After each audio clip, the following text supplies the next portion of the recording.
Tate Taylor walked into the World U20 Championships as one name on a long start list. Days later, he stunned the crowd in Eugene, sweeping the 100 meters, then the 200 meters, before anchoring a relay that shattered a world record. One athlete, 3 races. A finish nobody in that stadium expected. Stay with this one. The ending is the part nobody saw coming. Race 1 was the 100 meters, and it came loaded with pressure before the gun even fired. Taylor's biggest rival all season, Jamaica's Gary Card, stood in the next lane. Fans had been waiting weeks for this matchup, and both sprinters knew it. Card got the better start off the blocks, gaining a slight edge in the opening steps. Taylor caught him by the halfway mark, then pulled away hard in the final 10 meters. He crossed the line in 9.94 seconds, a personal best, and his first gold medal of the meet.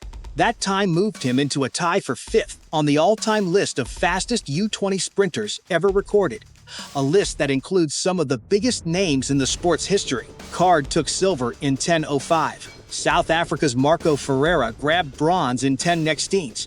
2 days later came the 200 meters, and this is where Taylor turned a good meet into a historic one.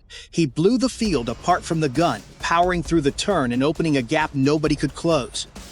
He crossed the line in 19.83 seconds, a new championship record for the event. Teammate Blake Hamilton finished second in 2031. Card, his 100-meter rival, never got close this time, finishing well back in the field. With that win, Taylor became the first American man in history to sweep both the 100 and 200 meters at a single World U20 Championships.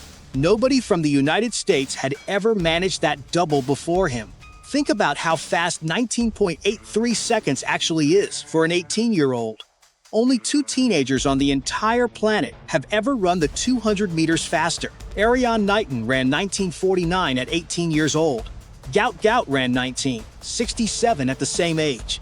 Taylor now sits right behind both of them on that short list, and he did it under championship pressure, not in a low-stakes race. 2 gold medals, 2 records tied to his name. Most athletes would call that the peak of their entire career. For Taylor, it was only the setup for what happened next. Consider what those 2 races together actually demand from a sprinter's body. The 100 meters is pure acceleration, built almost entirely around reaction time, and the first 30 meters out of the blocks. The 200 meters flips that formula. Runners have to hold top speed through a curve, manage the bend without losing form, and still have enough left in the tank for a strong final straight. Coaches spend entire careers trying to build athletes who can do both well. Taylor did both at a championship level within the same 48-hour window, against a stacked international field that included his fiercest rival.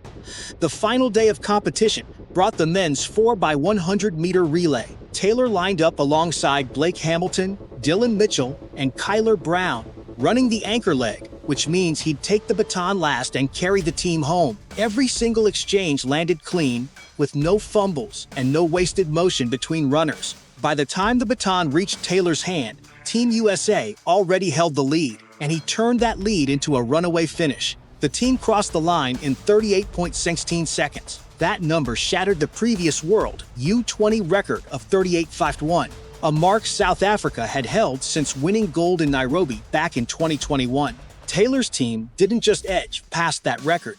They cut over a third of a second off it, and in a race that lasts under 40 seconds, that gap is enormous. Great Britain took silver, matching the European U20 record in the process. Jamaica claimed bronze, giving Card a second medal of the championships to go with his 100 meters silver. For Taylor personally, that relay gold completed something no American man had ever accomplished at this level. 3 events, 3 gold medals, 1 world record, sitting on top of an individual sweep. He became the first American to complete the full sprint triple at a World U20 Championships, and he did it in front of a home crowd that had been building toward this moment all week. His 3 teammates deserve real credit here too. Hamilton, Mitchell, and Brown ran the opening legs that put Taylor in position to close the race out. A relay world record only happens when 4 runners execute at the same level on the same day, and every handoff between them was as clean as the last. Now let's go back to where this run actually started, because it explains why none of this was luck or a lucky week. Back in July, at the Prefontaine Classic, Taylor got a call nobody expects to get. Gout, the Australian sprint sensation, pulled out of the 200 meters with a back injury just before the race. Taylor stepped in as the late replacement. He lined up against Letsile Tebogo, the reigning Olympic 200-meter champion, in a field built entirely for grown professionals, not a teenager fresh out of high school. Nobody expected Taylor to do anything more than survive the race and pick up experience against real competition. Taylor won it outright. He ran 19.75 seconds and beat an Olympic gold medalist on the very same track he'd returned to weeks later. That single race put his name on every scout's radar months before the World U20 Championships even began. It also meant he walked into Eugene already carrying real expectations, not just raw potential nobody had tested yet. That backstory matters because it shows the 200-meter championship record wasn't some fluke or a surprise breakout. Taylor had already run faster than that time against senior professionals earlier in the season. The U20 field simply hadn't seen what he was truly capable of until championship week arrived. It's worth remembering how this season actually opened for Taylor too. Back in January, running his first ever indoor 300 meters, he blew past the existing record at a meet in Virginia. A few months later, in April, he chased down a long-standing high school 200 meters record that had belonged to Olympic gold medalist Noah Lyles. By the time he reached Eugene in August, Taylor had already spent the entire year setting records and beating names far more experienced than himself. The championship sweep wasn't a sudden jump. It was the finish line of a season that had been building toward exactly this. Team USA's entire squad matched Taylor's dominance across the full week of competition.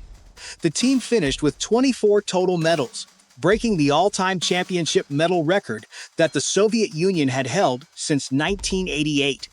They also came within a single gold medal of their own best mark, which was set back in 2004.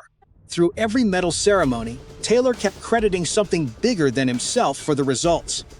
After his 200 meters win, he told reporters, "All glory to God, He brought me here." He spoke about trusting his preparation through the season and letting the work show up exactly when it mattered most. That kind of composure from an 18-year-old, carrying that much pressure across 4 straight days of competition, is genuinely rare to see. So what happens next for Taylor? He's set to run for Texas Tech starting this fall, stepping into college competition with a world record already on his resume. Comparisons to the sport's biggest names have already started circulating, and fans are openly wondering if this is the beginning of the next great American sprinting story.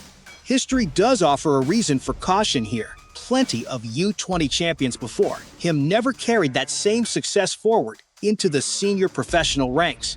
But Taylor already beat a reigning Olympic champion months before this meet even started, which is not a typical path for someone his age.